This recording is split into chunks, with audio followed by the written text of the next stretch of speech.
Jika kamu berpikir bahwa Bob Esponja hanya kartun konyol tentang spons yang bisa bicara, izinkan aku memberitahumu bahwa kamu belum mengenal sisi tergelapnya. Bob Esponja selalu menyisakan banyak pertanyaan dan misteri di setiap episode. Dan karena itulah muncul teori-teori yang begitu gelap sampai sulit dipercaya kalau itu benar. Tapi, tebak apa? Beberapa teori ini sudah dikonfirmasi. Mari kita bahas teori-teori Bob Esponja yang tampak berasal dari Deep Web, namun ternyata nyata. Resep rahasia Krabby Patty. Ada misteri yang cukup mengganggu yang telah memunculkan teori-teori sangat gelap, yaitu apa sebenarnya isi Krabby Patty? Selama bertahun-tahun, semua orang penasaran ingin tahu resep rahasianya. Sebagian orang bilang Tuan Kepiting memakai daging Ibu Mutiara, ini alasan dia tak pernah muncul di episode manapun. Beberapa percaya kepiting tua itu adalah pembunuh berantai yang menggiling kepiting lain demi mempertahankan kerajaan kulinernya. Ada juga para romantis yang mengatakan bahwa bahan rahasianya adalah cinta, tapi yang paling sakit jiwa mengatakan bahwa itu adalah potongan-potongan SpongeBob. Ada juga yang menganggap dagingnya sebenarnya keluarga plankton. Di antara teori sadis ini, ada sekelompok kecil penggemar yang melihat sesuatu yang sederhana dan jelas. Seseorang berpikir bahwa Krabby Patty terbuat dari rumput laut. Apa? Dan di luar dugaan, itulah teori yang benar. Tahun 2016, Steven Hillenburg resmi menyatakan Krabby Patty adalah burger vegan. Tidak mengandung daging, bangkai laut, atau hal aneh lain. Hillenburg juga menolak makanan cepat saji yang tidak sehat. Karena itu banyak penggemar marah saat SpongeBob berkolaborasi dengan jaringan makanan cepat saji Wendy's. Bagi banyak orang, itu dianggap pengkhianatan terhadap semangat asli serial dan visi penciptanya. Jadi, tidak, Krabby Patty tidak mengandung daging misterius tapi terbuat dari tumbuhan. Dan tetap saja plankton terus gagal, sungguh memalukan. Lebih baik kita lanjut ke teori berikutnya. SpongeBob dianggap autis. Selama bertahun-tahun banyak penggemar merasa SpongeBob tidak berperilaku seperti karakter lain, bahkan penghuni Bikini Bottom. Obsesinya pada rutinitas kerja dan kebutuhan melakukan segalanya sama tiap hari. Sangat sensitif terhadap suara dan situasi tertentu, serta menafsirkan semua ucapan secara harfiah. Hal itu membuat banyak orang mulai bertanya-tanya apakah perilakunya memiliki penjelasan yang lebih mendalam. Bob Esponja kerap melewatkan isyarat sosial, tak paham sarkasme, dan mudah kewalahan saat rutinitasnya terganggu. Hal-hal ini membuat banyak orang selama bertahun-tahun menciptakan teori yang dianggap menjelaskan perilaku si Spons. Bob Esponja mungkin berada dalam spektrum autisme. Apa yang dulu hanya interpretasi penggemar, akhirnya resmi jadi kanon pada Juli 2024. Tom Kennedy, pengisi suara resmi Bob Esponja, secara terbuka mengonfirmasi bahwa karakter tersebut memang berada dalam spektrum autisme. Tapi tidak hanya itu, dia juga menjelaskan bahwa kondisi tersebut justru adalah kekuatan supernya. Tom Kennedy membandingkan Bob Esponja dengan orang nyata, mengatakan setiap orang mengubah karakteristiknya jadi kekuatan. Dalam kasus Bob Esponja, itu yang membuatnya unik, gigih, dan tulus. Setelah ini, banyak adegan mendapatkan makna baru dan Bob tidak lagi hanya menjadi orang aneh dan agak bodoh di kelompoknya. Dia menjadi salah satu karakter paling jujur dan terbaik di seluruh animasi. Fondo the Bikini adalah sebuah acara televisi. Dan sekarang kita sampai pada salah satu teori paling sakit, mengganggu, dan sangat ekstrem dari seluruh Bob Esponja, yaitu teori acara televisi. Teori ini menjadi sangat populer pada tahun 2021 dan mengajukan sesuatu yang cukup mengganggu. Bikini Bottom bukanlah dunia nyata, melainkan sebuah set televisi yang sepenuhnya dibangun sangat mirip dengan gaya The Truman Show. Menurut gagasan ini, semua yang kita lihat sudah ditulis dalam naskah dan dikendalikan. Banyak karakter, seperti Tuan Kepiting dan Sandy, adalah aktor bayaran yang ditempatkan secara strategis, agar SpongeBob tidak pernah mengetahui kebenarannya. Dan salah satu bukti terkuat muncul ketika narator serial ini tidak lagi hanya menjadi suara saja. Di episode Tidak Ada Perjalanan Gratis, narator muncul secara fisik dan ditabrak oleh mobil SpongeBob. Saat itu terungkap dia manusia sungguhan dengan perlengkapan kamera dan menyelam lengkap, sedang mendokumentasikan kehidupan di Bikini Bottom untuk sebuah produksi. Hal ini ditambah dengan detail lain yang selalu terasa sangat aneh. Tangan manusia yang terus-menerus muncul sepanjang seri, tangan yang membantu, menata benda, atau ikut campur ketika sesuatu berjalan salah.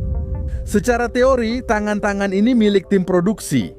Menjaga Bob Esponja tetap aman dan mengingat bahwa Bob Esponja adalah waralaba bernilai sekitar 13,7 miliar dolar. Gagasan bahwa dia sangat dilindungi memang masuk akal, tapi bukti akhirnya muncul di episode Terjebak di Freezer pada musim ke-6.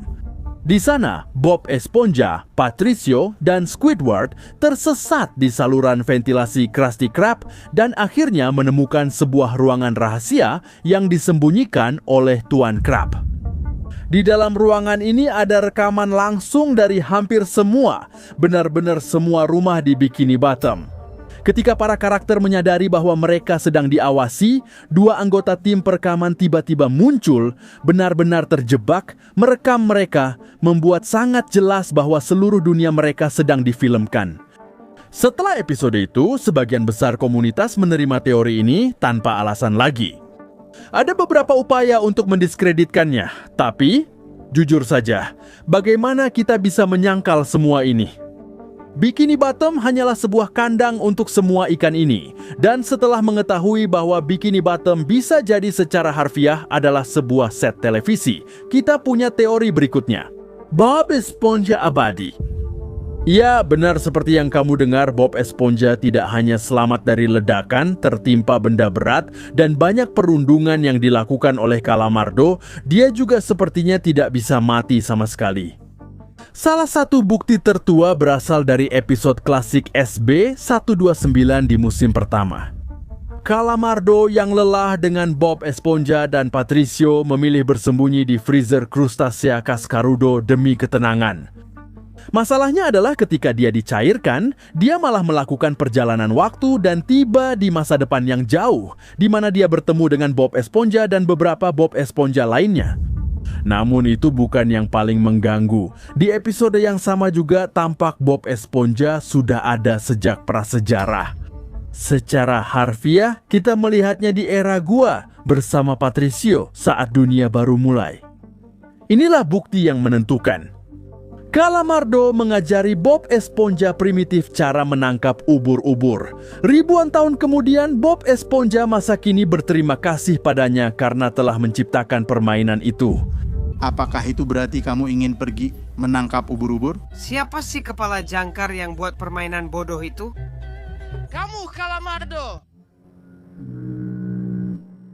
Itu sangat jelas menunjukkan bahwa kita tidak sedang melihat versi berbeda dari karakter tersebut, melainkan SpongeBob yang sama yang ada sepanjang waktu. Seolah belum cukup, ini bukan satu-satunya saat mereka menonjolkan gagasan keabadiannya. Di episode lain juga diperlihatkan bahwa SpongeBob bisa hidup selamanya, entah sebagai spons abadi yang melayang di alam semesta atau bahkan sebagai gelembung kristal aneh dengan roda, seperti yang terlihat di episode PL 1413. Jujur saja, jika punya waralaba bernilai miliaran dolar, tak ada perusahaan yang mau membiarkan ayam petelur emasnya mati. Hal ini membuat teori ini menjadi sesuatu yang tidak hanya tak terhindarkan untuk ceritanya, tapi juga untuk kantong Nickelodeon. SpongeBob tidak menua dan bahkan tidak menghilang, malah semakin muda seperti vampir. Sebelum membahas teori terakhir, ada beberapa sebutan kehormatan dulu. Patrick diam-diam cerdas. Selama bertahun-tahun, Patrick dianggap sebagai karakter paling bodoh di serial ini. Tapi banyak penggemar yang menunjukkan sesuatu yang mengganggu. Patrick sebenarnya tidak bodoh, dia manipulatif. Dalam serial ini, Patrick beberapa kali menunjukkan kecerdasan mengejutkan. Namun contoh yang paling jelas muncul di episode Kotak Rahasia pada musim kedua. Di episode itu, Patricio mengendalikan Bob Esponja secara psikologis sepanjang episode, bermain-main dengan kecemasan dan rasa penasarannya hanya untuk bersenang-senang. Pada akhirnya, Patricio mengungkapkan bahwa di dalam kotak rahasianya hanya ada sepotong benang, tetapi dia juga menyiratkan bahwa ada sebuah kompartemen tersembunyi dengan foto memalukan Bob Esponja. Semuanya adalah manipulasi yang sudah diperhitungkan dengan sempurna. Dan jika itu bukan perilaku seseorang yang menikmati bermain-main dengan pikiran sahabatnya, berarti dia adalah seorang psikopat kejam. Calamardo adalah jenius musik yang kurang dihargai. Penghargaan kehormatan keduanya sangat menyedihkan.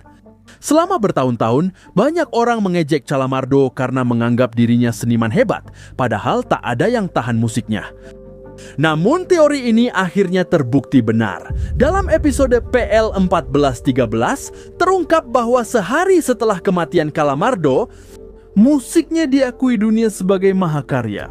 Karyanya dirayakan, dipelajari, dan dikagumi, dan Calamardo tercatat dalam sejarah sebagai seniman terbaik yang pernah ada. Hal yang paling kejam adalah tidak ada yang menghargai usahanya saat dia masih hidup. Tapi ya sudahlah, mari kita lanjutkan ke sebutan terakhir. Bikini Bottom didasarkan pada atol bikini. Ini mungkin teori paling terkenal dan paling mengganggu dari seluruh Bob Esponja. Idenya simpel namun kuat. Bikini Bottom bukanlah tempat sembarangan, melainkan terinspirasi langsung dari atol bikini. Tempat nyata di Samudra Pasifik ini dipakai Amerika Serikat pada tahun 40-an dan 50-an untuk uji coba bom atom dalam jumlah sangat banyak.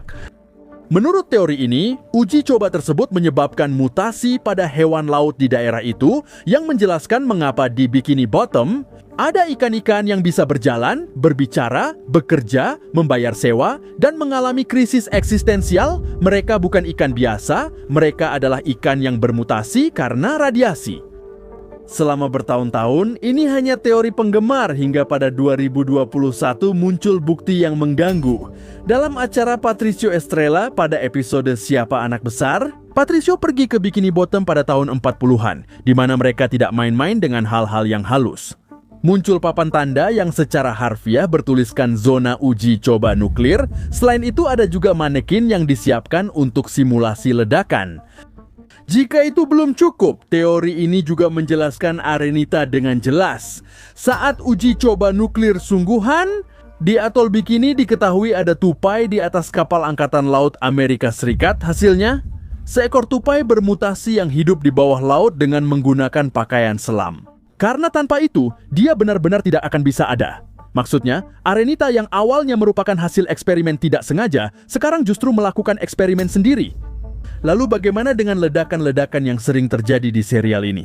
Ledakan-ledakan yang terjadi begitu saja tanpa penjelasan, ternyata bukan hanya lelucon polos. Tidak, itu justru menunjukkan kita melihat ikan-ikan yang telah bermutasi. Dan jika masih ada yang ragu, pada 2024 tim SpongeBob mengonfirmasi bahwa Bikini Bottom memang terinspirasi dari atol Bikini. Dan sejarah uji coba nuklirnya. Maksudnya, kita memang tidak gila, kita memang sedang menonton kartun yang lahir dari radiasi. Dan ya, setelah menerima kalau SpongeBob mungkin abadi, Patrick mungkin manipulator yang dikeluarkan dari FBI, sedangkan Squidward genius yang tak dipahami. Tinggal satu pertanyaan, apa yang terjadi dengan serial ini setelah penciptanya tak ada lagi untuk melindungi? Kita kini sampai pada teori paling kontroversial, visi Stephen Hillenburg dan masa depan SpongeBob. Inilah teori terakhir tentang SpongeBob. Ini bukan soal perjalanan waktu atau konspirasi di Bikini Bottom, tapi tentang hal yang lebih nyata. Konflik antara visi asli Stephen Hillenburg dan arah waralaba ini setelah beliau wafat. Selama bertahun-tahun, penggemar fanatik sering mengkritik perubahan SpongeBob setelah penciptanya meninggal. Banyak orang merasa serial ini kehilangan jiwa dan niat aslinya. Salah satu momen yang paling memicu kehebohan di internet adalah kolaborasi dengan Wendy's yang menyebabkan kemarahan besar di kalangan penggemar setia SpongeBob. Karena semua hanya jadi pemasaran. Tapi itu baru awal masalahnya. Konflik sebenarnya meledak dengan kedatangan banyak spin-off, serial turunan, prequel, semesta paralel, dan omong kosong yang dilemparkan ke kita. Karena jujur saja, semua itu benar-benar bertentangan dengan keinginan Stephen Hillenburg. Paul David bahkan secara terbuka menyatakan ekspansi ini tidak mewakili visi Hillenburg untuk Spons Laut. Dan meskipun Nickelodeon tidak suka, SpongeBob seharusnya sudah berakhir pada suatu saat. Dan meskipun mereka terus memaksanya, bagi banyak orang SpongeBob sudah mati bersama Hillenburg, tapi ya, selalu ada saja orang aneh yang membela ekspansi yang jelek itu. Mereka berargumen bahwa Hillenburg pasti akan bangga melihat sejauh mana ciptaannya berkembang. Diskusi ini memuncak pada 2021 saat Vincent Waller, direktur kreatif SpongeBob, menyatakan Stephen Hillenburg sudah tahu soal spin-off sebelum wafat dan sedih karena tak sempat melihatnya terwujud. Ini membuat sebagian orang tenang, tapi banyak yang tidak. Dan sampai hari ini, sebagian besar komunitas masih percaya bahwa spin-off tersebut secara langsung bertentangan dengan semangat asli dari serial ini. SpongeBob telah berubah menjadi sesuatu yang mungkin tak sepenuhnya disetujui penciptanya. Apakah spin-off dan prequel adalah perkembangan alami karya yang dicintai atau justru bentuk ketidakhormatan? Dan dengan ini, semua teori tentang SpongeBob berakhir yang meskipun terdengar gila, ternyata benar. Tulis di kolom komentar teori mana yang paling mengejutkan kalian. Jangan lupa subscribe dan like, karena Bikini Bottom masih punya banyak rahasia